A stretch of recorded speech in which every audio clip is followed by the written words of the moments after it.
To my fellow Americans, I greet you with the Islamic greeting, Assalamu alaikum. Peace be with you. Often people say, where are the Muslim leaders and why aren't they speaking up and condemning terrorism? As a Muslim leader and as the president of American Islam and as an Imam, I condemn terrorism. American Muslim Imams and millions of American Muslims all are 100% against terrorism, extremism, and violent religious ideology. We are law-abiding, tax-paying citizens whose loyalty is to God and to our country, the United States of America. There are tens of thousands of American Muslim doctors, engineers, teachers, scientists, and servicemen and women who serve in our armed forces.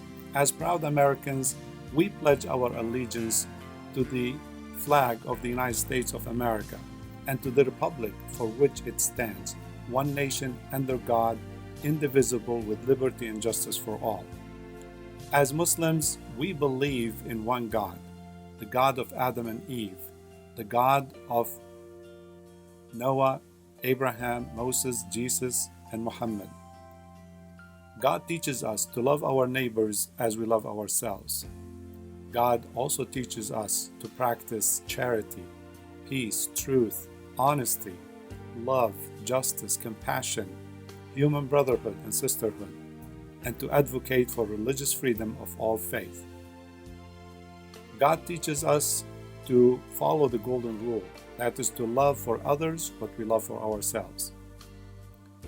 We have been and we will continue to work with the FBI and law enforcement agencies in identifying extremists and in preventing acts of terrorism. We are committed to this country and to the safety of all Americans. We take our responsibility seriously, not only to speak up, but also to act decisively against extremists and their tools of radicalizing among the Muslim youth in America and around the world. We reject, as Muslims, the claims by terrorist groups like ISIS, Al-Qaeda, and Boko Haram, and others that they are acting in the name of Islam. We reject them, and we will fight against their twisted and sick ideology. I call on all Muslim religious leaders, imams, scholars, as well as Muslim political leaders to work together to unite in condemning the terrorists and in fighting them wherever they are.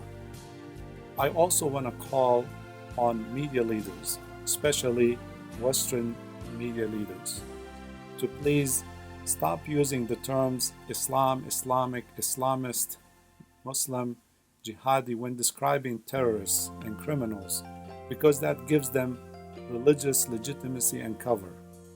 Just as the media does not use the words Christian or Christianity or Judaism or Jewish or Buddhism or Buddhist when describing extremists of other faith. We know that extremists have really no faith. I call on all U.S. political leaders, especially those who are in public office or candidates for public office, to reject the language of hate, fear, and division, and to stop scapegoating Muslims and stereotyping Muslims. The actions of very few, fraction of the Muslim world population, less than 0.1%, does not represent all Muslims.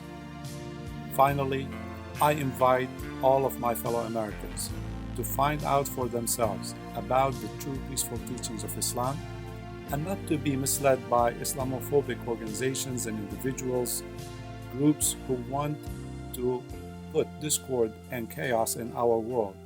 They want to create division and lead to clash of civilizations and war. Let us all stand together for peace, nonviolence, and inclusion. Let's not be controlled by fear, hate, and ignorance. May God bless you, and may God bless the United States of America. God bless